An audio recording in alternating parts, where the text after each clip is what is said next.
short against the Boston Celtics, 105-96.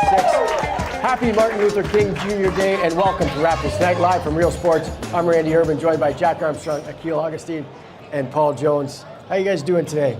I love the start to the show, Randall. Akil's here? Well, Akil's here, you're here, Jack's here. All respect to MLK. Dr. King would be proud that we have an integrated show. Right. Oh, yeah. Dr. King would be proud of parts of the looks of the way the world looks right now. Oh, yeah. Oh, yeah. Basketball played a big role in that. I would say, though, that in the marathon of life, we've run a long way, but there's a long way to go. Long way to go. And, you know, let's face it, there are times and places when we could not be together like this in the old Jim Crow South. Black, white, African-American, majority culture, TV in a restaurant at a countertop. Yep. I mean, those things were difficult, you know, and I say this respectfully, being my age, I lived through that. I watched it go on from the living room of my parents' house, watching on TV. So I think it's great. I think it's great that it's a holiday celebrated in the U.S. I'd love to see it become a holiday up here. He's a great humanitarian. I agree with you, Jonesy. He's a great humanitarian. Why is it Yeah, give it up for celebrated MLK. worldwide? One time. Jonesy. And for our guy, Jones. What he wanted is where we're trying to head in terms of equality. Men, women, racial, gender, like Different abilities. just equal. Everyone across the board. Like, judge me by the content of my character, Yes. not anything else. I won't even say color of my skin, but anything else. So that's great. Every time we're here and we do something like this, and our former coach in Toronto, Dwayne Casey, and I used to talk about this all the time. Dwayne was, I think, only the 4th or 5th African-American to play in Kentucky. Yep. The SEC was the last conference to fully integrate in football and basketball. Right. So, like, we've come a long way. Yeah. We have a long way to go, but we've come a long way. Well, education is paramount when you want progress, and I think with education there has to be awareness. And for more awareness, Right. why don't we petition? I don't know who we can talk to, but we got to talk to somebody to try to make this a national holiday. This should be like that. You know people. People. I co-sign. Jack's got a lot of sway over on this side of the border, but That's I true. co-sign absolutely. MLK Day should be recognized here in Canada too. He's we're kin, both the United States and Canada. We're kin in a lot of the things we do, and I think I'm down. You tell me where to sign, I'll sign, and I'll push it. What does this day mean to you personally when you see the celebrations that the NBA is doing throughout the day, and just reflecting on what Paul was saying?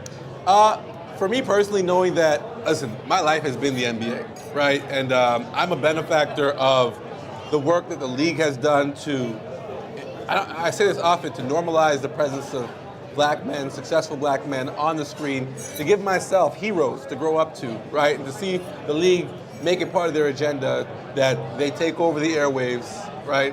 On Martin Luther King Day every year, I think is it's paramount for young men to see these successful black men, their images being broadcast across the nation, and it does a lot for us in terms of creating hope for the future and creating and lifting all the ceilings off of what a lot of people who grow in compromising situations think is possible for them. A lot of these players come from different walks of life. Got guys from Africa, inner city United States, all across the world. We have a black player from Germany.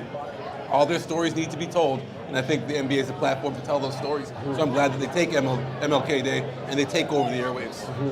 Jack, your thoughts? Well, you know, as you guys know, I'm a father of 3 African-American sons. Yeah. You know, so obviously it's near and dear to me as well. And obviously my life in basketball, playing, coaching, broadcasting, I think the NBA is at the forefront of being able to raise the awareness level.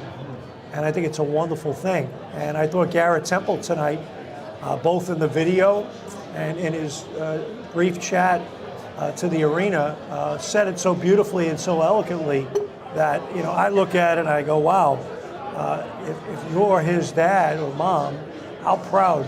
And, you know, I look at my 3 sons, how proud I am of them. And I've walked in different shoes that they've walked in. I've tried to help guide them in their journey, and I'm proud of the journey that they're on. And I wholeheartedly agree with Akil and Paul in terms of I would love to see this become not only a holiday in the United States, but in Canada. You know, Randy, to Jack's point, and sports is that microcosm of society. Yep. Isn't it amazing what you can do when everybody is working toward the same goal? Everybody on a team in a uniform, or the NBA, everybody is working toward the same goal. Yeah. You can push the ball down the field, you can make some noise, you can do something, you can change things, but it takes everybody to do it. And that's the problem with our world right now.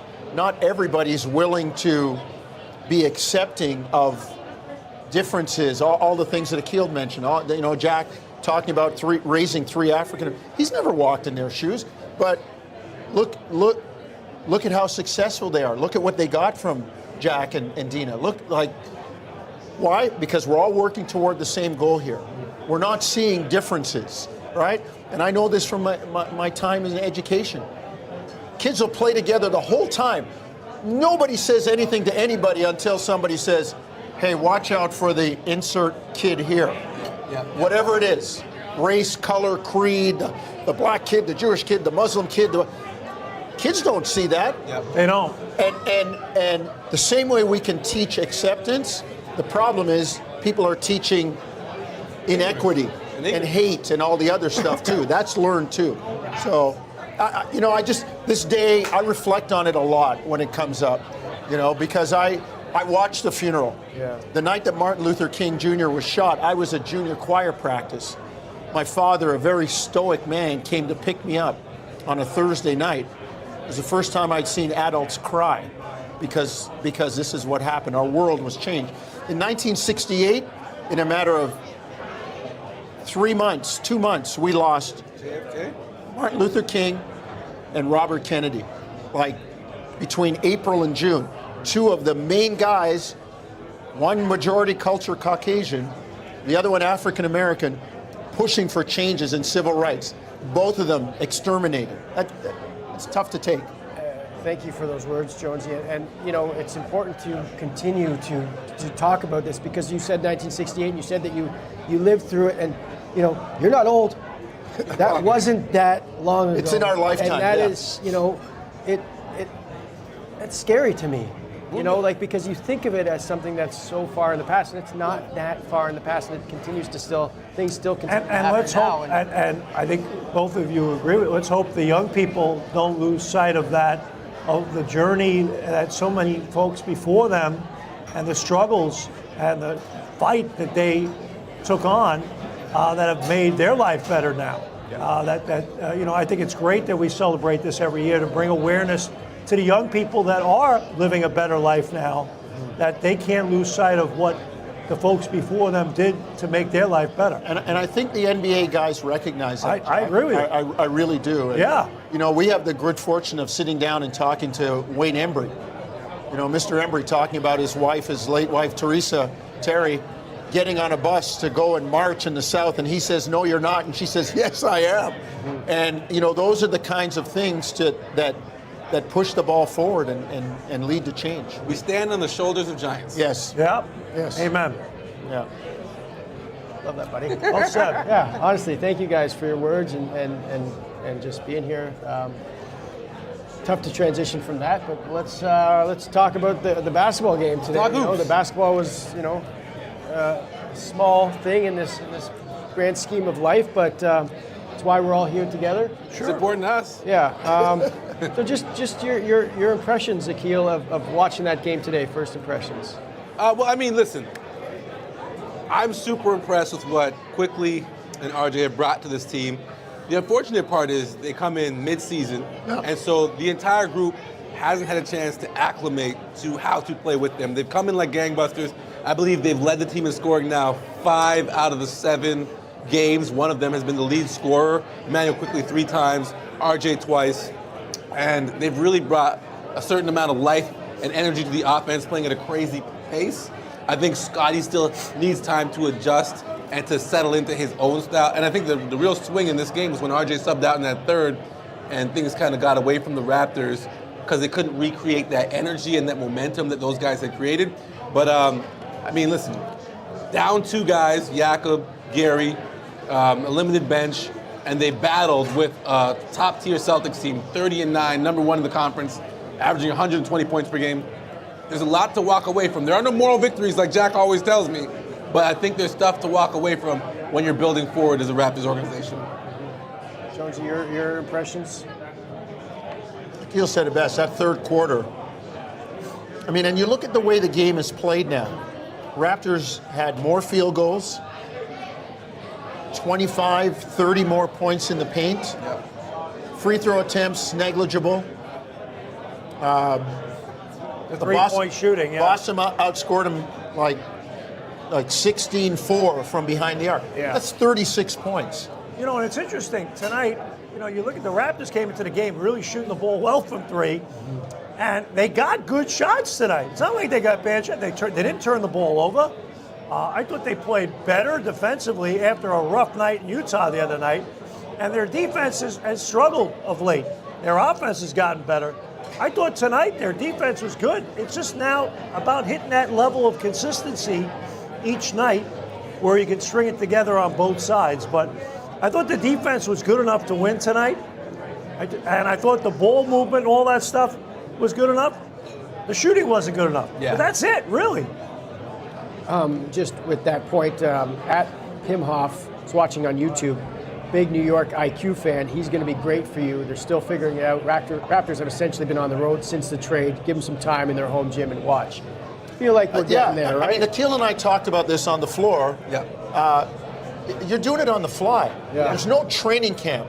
You've got 2 guys Right. that kind of have played together, know each other, and you got a bunch of other guys with "Hi, my name is" tags on there because they don't. There's no training camp. There's no time to build that.